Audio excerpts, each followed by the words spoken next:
Now to Anthony's conversation with critically acclaimed Irish actor Andrew Scott. He's starring in the new Netflix thriller, Ripley, out today.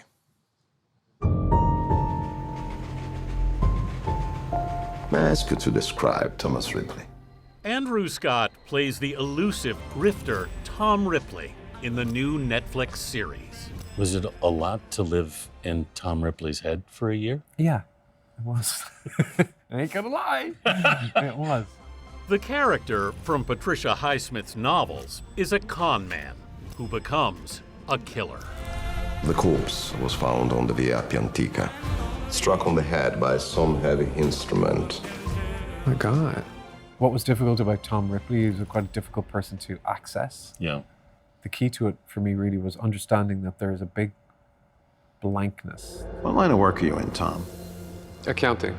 Do you have to find some empathy for him somehow? Absolutely. He's a con artist, but he's nonetheless an artist. In Scott's shifting facial expressions, you see Ripley's conniving mind at work. And I think the more interesting question is what part of Tom Ripley is within us. There's no stopping them now. The actor first explored his dark side in the BBC series Sherlock. Your only 3 friends in the world will die. Unless I kill myself. Complete your story. You got to admit that's sexier.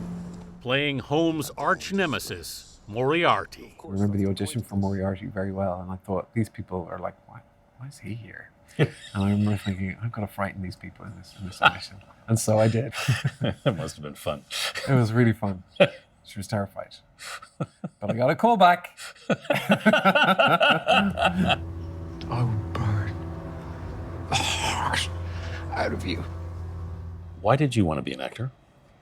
Wow, what a question. Well, I was very shy when I was younger, and I had a lisp, a speech impediment when I was a kid. So I went to speech and drama classes to sort of do seashells on the seashore and all that sort of stuff. Yeah. How old were you? Maybe 7 or 8. Yeah. So my mother brought me to a speech and drama class in Dublin. Did you go willingly? Not originally, no. I didn't love the speech section, but something happened when I did the drama section. I found it exhilarating, and I didn't feel shy. You also studied painting. Yeah. Were acting and painting in competition with each other in some way? A little. They were. They were. My mother was an art teacher, and my mother died very recently. And thank you. And her lifeblood was the arts. At 17, he won an art scholarship. The same day, he was offered his first film role. He chose acting. I like the idea that you can reveal yourself without having to reveal yourself. And the more I act, the more I believe that it isn't about pretending to be somebody else, but finding that person within you. I'd always felt lonely. In the 2023 film, All of Us Strangers, This was a new feeling. that came easily. Like,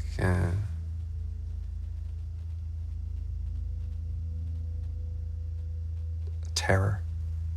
It's very personal, that I'd film. always be alone. And it required me to go back to sort of a childish place, A writer.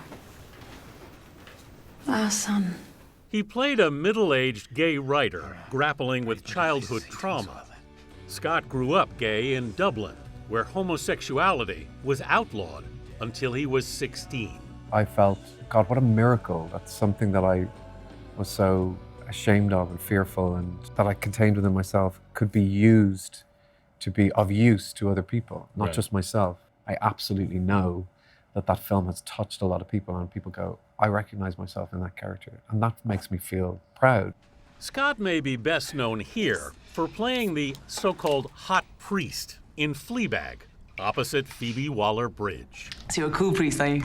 A cool priest? Yeah. No, I'm a big reader with no friends. Are you a cool person? Oh, I'm a pretty normal person. A normal person? Yeah, a normal person. What makes you a normal person? Well, I don't believe in God.